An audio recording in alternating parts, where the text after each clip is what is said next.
Okay, good morning, everybody. Dr. Laszlo here, Kevin from Elevate, and we have one of our members here today, Tosh. Hello, please introduce yourself, sir. Hey, Kevin. So I'm Tosh. I'm an attorney. I do my day job. I do securities law, and then my night job, I have a tax business on the side. So I've been working with Kevin to help the tax business kind of figure out how to get it going and how to structure it and how to keep clients and that type of thing. So yeah, that's kind of me in a nutshell. Awesome. So if you're out there watching, if you need some tax service done, may I strongly recommend the one and only Tosh. Tax. All right, so we're going to dive in here right now. And as you know, these videos are a benefit to you being in the Elevate Mastermind. These aren't public videos. If you have questions, we usually talk about question and answers before we hit the record button. But this section is, if you weren't able to jump onto the call live today, I hope you're watching it. I hope you have a time in your calendar to say, this is the once every 2 weeks that I watch a 5-minute video to inspire me to jump into my greatness, to pick up my motivation, which they say at Pure Bar, right? Grab your motivation. So we always rotate topics, and the topics rotated are your 5 most important business systems are product and service. Are you confident that your product and service is unique? Is it different? Is it making a difference in people's lives? Are you confident in your sales and marketing process? Do you know what your conversion rate is? Do you know what conversion rate is? Do you know how to attract clients into your funnel? What is your marketing machine? What is your marketing plan? We go into systems. Once you bring someone into your business, what are these systems that can be duplicated that you can step out from? We go into team development, which has actually been real heavy right now in the live Elevate Mastermind. How do you inspire and engage your team? How do you correct and appreciate quickly in a way that you can still be the good guy, right, or the good gal, and at the same time know that they're following a leader that expects certain expectations to be followed? And then we go into finance, right? Do you know how much you need to make to be profitable? Do you know how many clients or customers or patients, whatever your scenario is, you need to see to be able to meet your dream business? So those are those 5 that we rotate. The other 5 are vision and purpose, belief in self, certainty, no fear of rejection, and of course, self-leadership. So what I wanted to dive into today was from vision and purpose. This is a block that a lot of entrepreneurs get, where you already know what vision and purpose is, right? Where do you see your business in the next 5 years? If you're in a tech industry, it's a little harder to say 5 years. You might want to say 6 months because there's so many pivots and shifts that happen. But where do you see your business, your family, your life? Where are you living? What are you experiencing, right? What is the vision? And that truly is your fuel. And the second part of that is purpose. Why are you doing it? What is this all for? I can guarantee getting a new car at 16 is not the same feeling of getting a new car at 45. Right? I mean, our purposes change in life. And personally, I've always said the purpose of life is to love God, be your best, and help others, right? For some of you, that might just mean be incredibly grateful for everything that's been given in your life. For others, it might be a personal relationship there. As far as being your best, that's a little hard not to try and be your best if you're an entrepreneur, because you got to be your best to succeed. And then, of course, lastly, help others. If you're giving people a product or service, selling it, you are helping others. So we know what the basic concept of vision and purpose is, but there's this little thing on top of our shoulders, or this big thing called a head, right?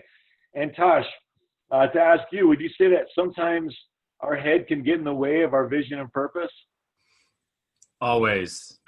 Always, right? It always is. And I just want to give you a formula that can show you how to help get that noggin on top of our shoulders out of the way.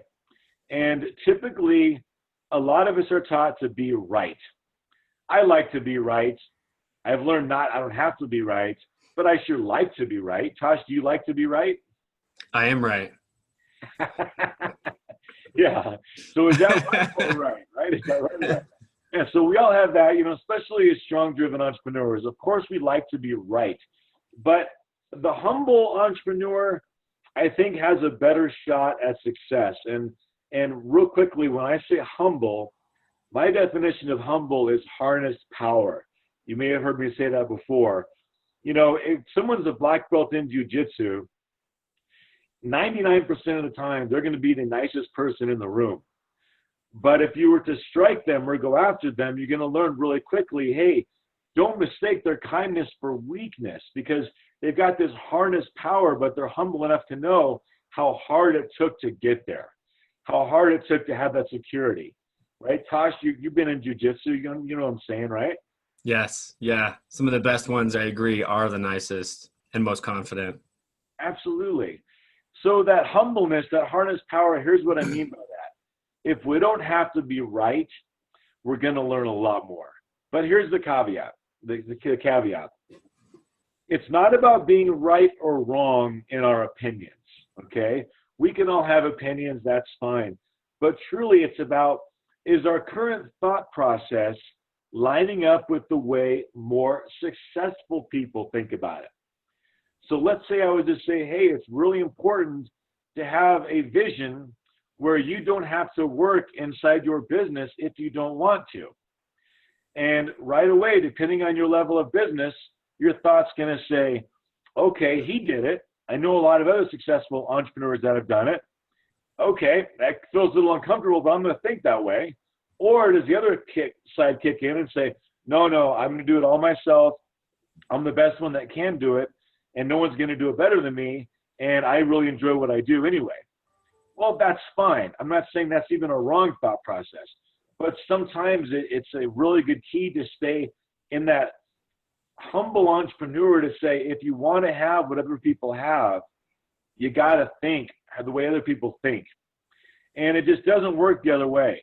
When I was a kid, I was definitely taught that the people on the hill, the rich people on the hill, were snobs, rich snobs.